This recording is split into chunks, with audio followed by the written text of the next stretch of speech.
जोहार नमस्कार। झारखंड समेत देश दुनिया की तमाम बड़ी खबरों में से कुछ प्रमुख खबरों पर आइए नजर डालते हैं। जोहार दर्शकों, स्वागत है आपका आज के ताज़ा समाचार बुलेटिन में। हम आपके लिए लेकर आए हैं झारखंड और देश दुनिया की बड़ी एवं महत्वपूर्ण खबरें। तो चलिए बिना देर किए शुरू करते हैं। सबसे पहले बात झारखंड की।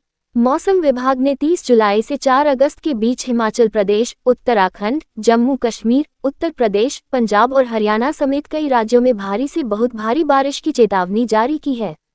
इस दौरान बिहार, दिल्ली और राजस्थान में सुहावने मौसम के साथ तेज बारिश होने का अनुमान है, जबकि झारखंड के सभी जिलों में हल्की से मध्यम वर्षा से तापमान में गिरावट आएगी। पहाड़ी इलाकों में लगातार बारिश के कारण भूस्खलन का खतरा बढ़ सकता है। वहीं मध्य प्रदेश और छत्तीसगढ़ में भी मूसलाधार बारिश की संभावना व्यक्त की गई है। झारखंड कर्मचारी चयन आयोग (जेएसएससी) ने 1733 कक्षपाल पदों की भर्ती के लिए आयोजित होने वाली परीक्षा 2025 में विभिन्न प्रक्रियात्मक खामियों के कारण 59,457 अभ्यर्थियों के आवेदन रद्द कर दिए हैं। निरस्त किए गए आवेदनों में सबसे बड़ी संख्या 41,526 केवल रजिस्ट्रेशन कराकर आवेदन अधूरा छोड़ने वालों की है, जबकि शेष आवेदन शुल्क न जमा करने, फोटो हस्ताक्षर अपलोड न करने तथा एक से अधिक बार आवेदन करने जैसे कारणों से खारिज हुए हैं। जनवरी से फरवरी 2026 के बीच पूरी हुई ऑनलाइन आवेदन प्रक्रिया की गहन जांच के बाद आयोग ने अमान्य घोषित किए गए आवेदनों की यह आधिकारिक सूची जारी की है। झारखंड में विशेष गहन पुनरीक्षण अभियान का पहला चरण पूरा होने के बाद तैयार ड्राफ्ट मतदाता सूची से 43.74 लाख से अधिक मतदाताओं के नाम हटा दिए गए हैं, जिससे अब कुल पंजीकृत मतदाता 2.20 करोड़ रह गए हैं। सूची से नाम हटने के मुख्य कारणों में मतदाताओं की मृत्यु, अनुपस्थिति, स्थायी रूप से स्थानांतरण और अन्य स्थानों पर पूर्व नामांकन शामिल हैं। मुख्य निर्वाचन पदाधिकारी के रवि कुमार के अनुसार छूटे हुए या आपत्ति जताने वाले पात्र मतदाता 5 अगस्त से शुरू हो रही दावा आपत्ति प्रक्रिया के तहत अपना आवेदन जमा कर सकेंगे। जेपीएससी परीक्षा गड़बड़ी मामले में सीआईडी की जांच तेज हो गई है, जिसके तहत आयोग के पूर्व अध्यक्ष एल खियांग्ते से अधिकारियों ने ब्लैकलिस्टेड कंपनी के चयन और अन्य संदिग्ध भूमिकाओं को लेकर गहन पूछताछ की है। इस मामले में अब तक उप परीक्षा नियंत्रक श्वेता गुप्ता सहित 10 लोगों की गिरफ्तारी हो चुकी है और सिट द्वारा कई अहम दस्तावेज जब्त किए जा चुके हैं। 21 जुलाई को एल खियांग्ते के इस्तीफे के बाद खाली पड़े अध्यक्ष पद पर राज्य सरकार 6 अगस्त को शुरू होने वाले विधानसभा के मानसून सत्र से पहले नई नियुक्ति या प्रभार देने की तैयारी कर रही है। जेपीएससी परीक्षा में कथित अनियमितता मामले में गिरफ्तार जेपीएससी के तत्कालीन परीक्षा नियंत्रक और एजेंसी टीडीपीएल के अधिकारियों सहित 4 आरोपियों की पुलिस रिमांड 2 दिन और बढ़ा दी गई है। सीआईडी रिमांड के दौरान परीक्षा संचालन, ओएमआर शीट, डिजिटल डेटा और आरोपियों के बीच मिलीभगत के साक्ष्यों का मिलान करने के लिए उनसे आमने सामने पूछताछ करेगी। मामले में अब तक परीक्षा उप नियंत्रक श्वेता कुमारी गुप्ता और टीडीपीएल के सहयोगियों समेत कुल 9 लोग गिरफ्तार हो चुके हैं, जबकि पूर्व अध्यक्ष एल खियांग्ते से भी गहन पूछताछ की जा चुकी है। सीआईडी की प्रारंभिक जांच रिपोर्ट के अनुसार जेपीएससी ने परीक्षा संचालन का सारा काम एंड टू एंड बिना किसी चेक एंड बैलेंस के निजी एजेंसी टीडीपीएल को सौंप दिया था, जो आयोग की गोपनीयता और नियंत्रण के नियमों का गंभीर उल्लंघन है। एजेंसी के आवासीय परिसर में छापेमारी के दौरान फॉरेस्ट रेंज ऑफिसर मेंस परीक्षा की उत्तर पुस्तिकाएं मिली, जिससे डेटाबेस में छेड़छाड़ और अंकों के फेरबदल की आशंका के बिंदु पर सीआईडी गहन जांच कर रही है। रिपोर्ट में यह भी सामने आया है कि एजेंसी की गड़बड़ियों से अवगत कराने वाले पूर्व परीक्षा नियंत्रकों को हटाकर काम श्वेता गुप्ता को सौंपा गया था, जिससे इस पूरे घोटाले में प्रशासनिक मिलीभगत के संकेत मिलते हैं। झारखंड के बहुचर्चित शराब घोटाले में भ्रष्टाचार निरोधक ब्यूरो एसीबी ने अपनी जांच तेज करते हुए उत्पाद विभाग और जेएसबीसीएल के 3 पूर्व अधिकारियों को 4 अगस्त 2026 को पूछताछ के लिए समन भेजा है। एजेंसी उत्पाद नीति, टेंडर शर्तों में बदलाव, बैंक गारंटी, शराब सप्लाई और नकद बिक्री के वित्तीय रिकॉर्ड की गहनता से पड़ताल कर रही है ताकि सरकारी राजस्व के नुकसान का पता लगाया जा सके। एसीबी अधिकारियों के बयानों और दस्तावेजों का मिलान कर रही है ताकि निष्पक्ष जांच के जरिए पूरे मामले की सच्चाई और इसमें शामिल लोगों की भूमिका स्पष्ट की जा सके। संयुक्त किसान मोर्चा एसकेएम और केंद्रीय ट्रेड यूनियनों ने नई दिल्ली में आयोजित राष्ट्रीय कन्वेंशन में सरकार की नीतियों के खिलाफ 10 अगस्त को देशव्यापी जेल भरो, रेल रोको और सड़क रोको आंदोलन का आह्वान किया है। कन्वेंशन में एमएसपी की कानूनी गारंटी, लेबर कोड और बीज विधेयक की वापसी, कर्ज माफी, पुरानी पेंशन योजना तथा 42 रुपये हजार न्यूनतम वेतन जैसी प्रमुख मांगों को लेकर रणनीति तैयार की गई। झारखंड से 1000 से अधिक किसान मजदूर कार्यकर्ताओं ने इस तालकटोरा स्टेडियम सम्मेलन में भाग लिया और 10 अगस्त के आंदोलन को ऐतिहासिक बनाने का संकल्प जताया। झारखंड हाईकोर्ट ने सड़क दुर्घटना पीड़ित राजकुमार चौधरी की याचिका पर सुनवाई करते हुए एमएसीटी द्वारा तय 1.55 लाख रुपये के मुआवजे को बढ़ाकर 11.15 लाख रुपये कर दिया है। Chief justice MS. सोनेक की अदालत ने माना कि न्यायाधिकरण ने पीड़ित की कार्यक्षमता, फंक्शनल डिसेबिलिटी, भविष्य की आय के नुकसान और दीर्घकालिक इलाज के खर्च का समुचित आकलन नहीं किया था। अदालत ने बीमा कंपनी को निर्देश दिया है कि वह दावा याचिका की तिथि से 6% वार्षिक ब्याज के साथ बढ़ी हुई राशि 6 सप्ताह के भीतर सीधे पीड़ित के बैंक खाते में जमा करे। भाजपा के झारखंड प्रदेश अध्यक्ष और सांसद आदित्य प्रसाद साहू ने कांग्रेस और राज्य सरकार पर निशाना साधते हुए आरोप लगाया कि पिछले 6 वर्षों से जेपीएससी, सीजीएल और सिपाही भर्ती जैसी परीक्षाओं में लगातार पेपर लीक व अनियमितताएं कर छात्रों के भविष्य से खिलवाड़ किया जा रहा है। उन्होंने सीआईडी जांच को मामले दबाने की कोशिश बताते हुए राज्य की तमाम विवादित परीक्षाओं और शराब घोटाले की जांच केंद्रीय जांच एजेंसी सीबीआई से कराने की मांग की। इसके साथ ही उन्होंने उत्पाद सिपाही भर्ती दौड़ में जान गंवाने वाले 19 अभ्यर्थियों के परिजनों को 1-1 करोड़ रुपए का मुआवजा देने और कांग्रेस को अपनी कथित दोहरी राजनीति छोड़कर इस पर रुख स्पष्ट करने को कहा।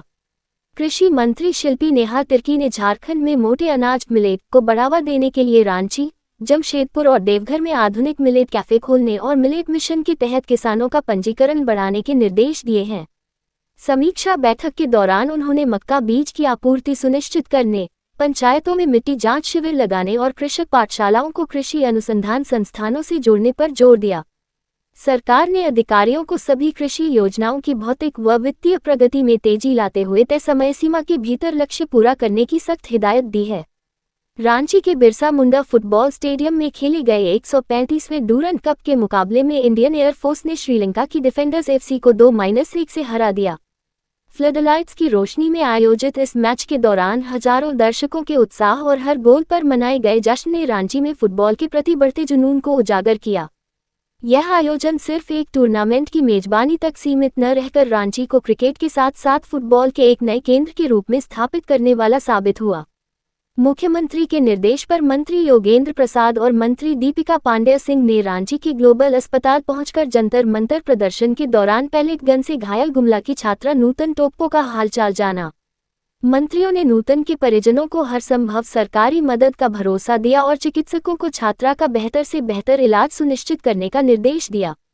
इस दौरान मंत्री दीपिका पांडेय सिंह ने पेपर लीक मामले में केंद्र सरकार पर निशाना साधते हुए कहा कि युवाओं की वर्षों की मेहनत और समस्याओं को गंभीरता से नहीं लिया गया।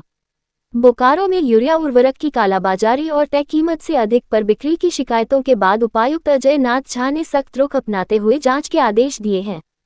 चास और तेनुघाट अनुमंडल पदाधिकारियों व प्रखंड अधिकारियों को उर्वरक दुकानों के स्टॉक, बिक्री रजिस्टर और मूल्य सूची की सघन जांच करने का निर्देश दिया गया है। उपायुक्त ने चेतावनी दी है कि जमाखोरी या अधिक कीमत पर बिक्री करने वाले विक्रेताओं के खिलाफ उर्वरक नियंत्रण आदेश के तहत सख्त कानूनी कार्रवाई की जाएगी। स्वास्थ्य विभाग ने गोड्डा के परसापानी स्थित राजकीय होम्योपैथिक मेडिकल कॉलेज में पठन पाठन सुदृढ़ करने के लिए 6 नए लेक्चरों की नियुक्ति की है। स्वास्थ्य मंत्री डॉक्टर इरफान अंसारी ने बताया कि फैकल्टी बढ़ाने का ये कदम कॉलेज पर मंडरा रहे मान्यता संकट को दूर करने और संस्थान को बंद होने से बचाने के उद्देश्य से उठाया गया है। नवनियुक्त संकाय सदस्यों में प्रोफेसर प्रतिमा प्रमाणिक, कुसुम, नमिता मिश्रा, अंकित साहा, बजरंगी चौहान और एस.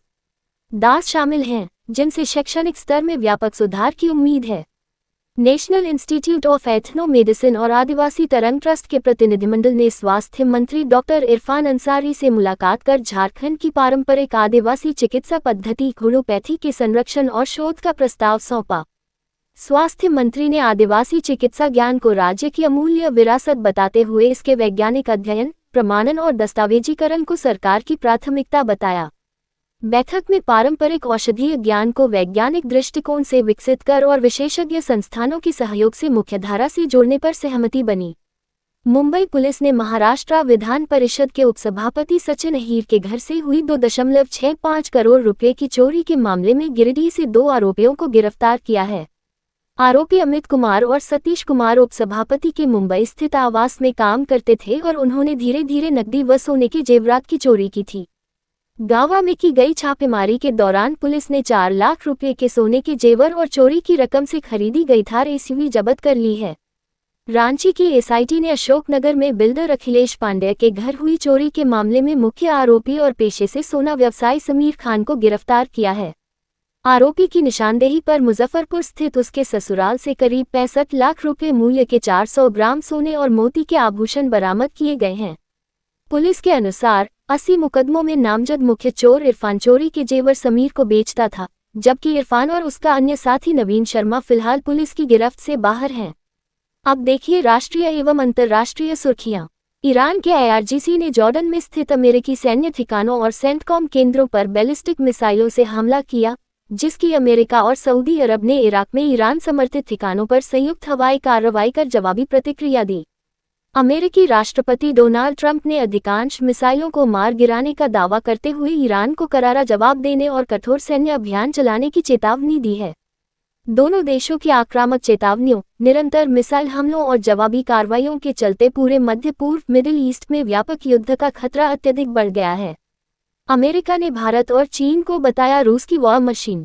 100% टैरिफ लगाने वाले बिल ने बढ़ाई हलचल। अमेरिका में रूस के खिलाफ Lindsey Graham sanctioning Russia and Iran act 2026 bill तेजी से आगे बढ़ रहा है, जिसके तहत रूस से तेल और गैस खरीदने वाले देशों पर 100% तक अतिरिक्त टैरिफ लगाने का प्रावधान है। सेनेटर रोजर विकर के अनुसार इस बिल का मुख्य निशाना भारत और चीन जैसे देश हैं, जो रूस से बड़ी मात्रा में ऊर्जा खरीदकर उसकी अर्थव्यवस्था को समर्थन दे रहे हैं। अमेरिकी सीनेट में 86-12 के बहुमत से बहस सीमित करने का प्रस्ताव पारित हो चुका है, लेकिन इसे कानून बनने के लिए प्रतिनिधि सभा हाउस ऑफ रिप्रेजेंटेटिव्स की अंतिम मंजूरी मिलना बाकी है। बांग्लादेश की पूर्व प्रधानमंत्री शेख हसीना ने इस साल दिसंबर तक अपने देश लौटने का दावा करते हुए कहा है कि चाहे उन्हें गिरफ्तारी, जेल या मौत का सामना करना पड़े, वे अपने लोगों के बुलावे पर वापस जाएंगी। अगस्त 2024 के छात्र आंदोलन के बाद भारत में रह रही हसीना ने ढाका अदालत द्वारा सुनाई गई फांसी की सजा और अन्य आरोपों को राजनीतिक साजिश करार दिया है। उन्होंने स्पष्ट किया कि भारत लौटने का फैसला पूरी तरह उनका अपना है और उन्होंने भारतीय अधिकारियों द्वारा प्रत्यर्पण पर कोई दबाव न बनाए जाने की बात कही। जापान के कुमामोतो प्रांत में आए 7.1 तीव्रता के शक्तिशाली भूकंप के कारण 18 लोगों की मौत हो गई, कई घर ढह गए और बिजली पानी की आपूर्ति बाधित हुई। भूकंप रोधी निर्माण, अर्ली वार्निंग सिस्टम, स्वचालित सुरक्षा प्रणालियों और नियमित मॉक ड्रिल के चलते जापान बड़े पैमाने पर होने वाले जनधन के नुकसान को सीमित करने में सफल रहा। प्रधानमंत्री साने ताकाइची ने बचाव कार्य तेज करने के निर्देश दिए हैं, जबकि यह घटना भारत जैसे भूकंप संवेदनशील देशों के लिए सख्त बिल्डिंग कोड और आपदा प्रबंधन की तैयारी का सबक देती है। सुप्रीम कोर्ट ने उड़ीसा के तलाबरा 2 कोयला ब्लॉक आवंटन मामले में पूर्व प्रधानमंत्री डॉक्टर मनमोहन सिंह के खिलाफ सीबीआई की क्लोजर रिपोर्ट को स्वीकार करते हुए 2015 में जारी विशेष अदालत के समन को रद्द कर दिया है। अदालत ने स्पष्ट किया कि सीबीआई की क्लोजर रिपोर्ट को खारिज कर आपराधिक कार्यवाही शुरू करने के लिए विशेष अदालत के पास ठोस आधार नहीं था, जिससे इस मामले में उन पर चल रही कानूनी प्रक्रिया पर विराम लग गया है।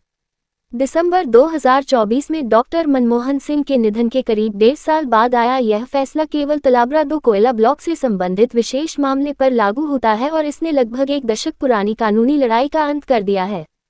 लोकसभा में एंटी पेपर लीक बिल पर चर्चा के दौरान नेता प्रतिपक्ष राहुल गांधी ने युवाओं के गुस्से को जायज ठहराते हुए आरोप लगाया कि देश की शिक्षा व्यवस्था और परीक्षा तंत्र पर आरएसएस का कब्जा हो चुका है। भाषण के दौरान राहुल गांधी द्वारा अंधभक्त शब्द के इस्तेमाल और गृह मंत्री पर लगाए गए आरोपों को लेकर सत्ता पक्ष ने कड़ा विरोध जताया तथा किरेन रिजिजू ने उनसे माफी की मांग की।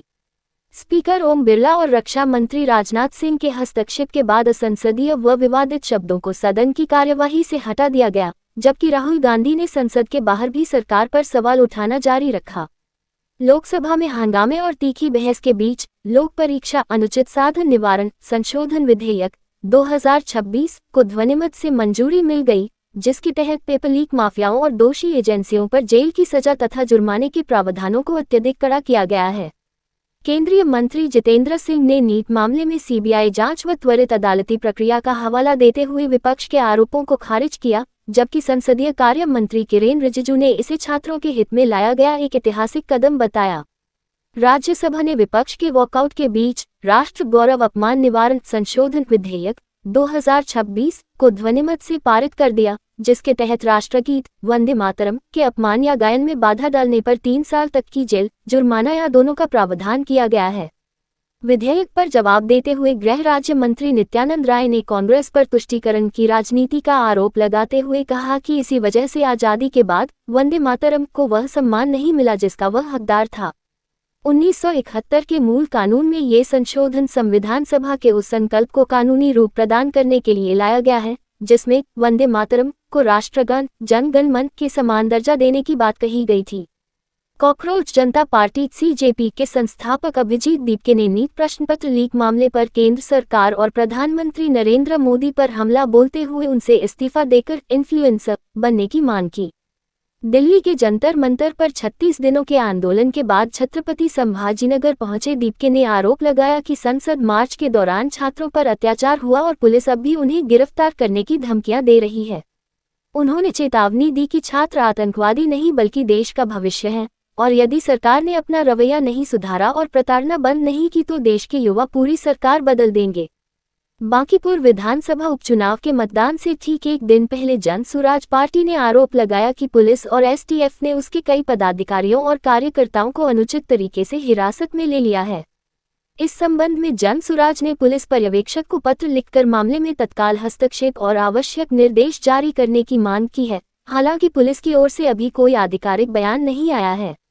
इस बीच 3,79,616 मतदाताओं और 422 मतदान केंद्रों वाले बांकीपुर उपचुनाव के लिए केंद्रीय सशस्त्र बलों की तैनाती के साथ पोलिंग पार्टियां रवाना हो चुकी हैं, जहां 30 जुलाई को मतदान और 3 अगस्त को मतगणना होगी।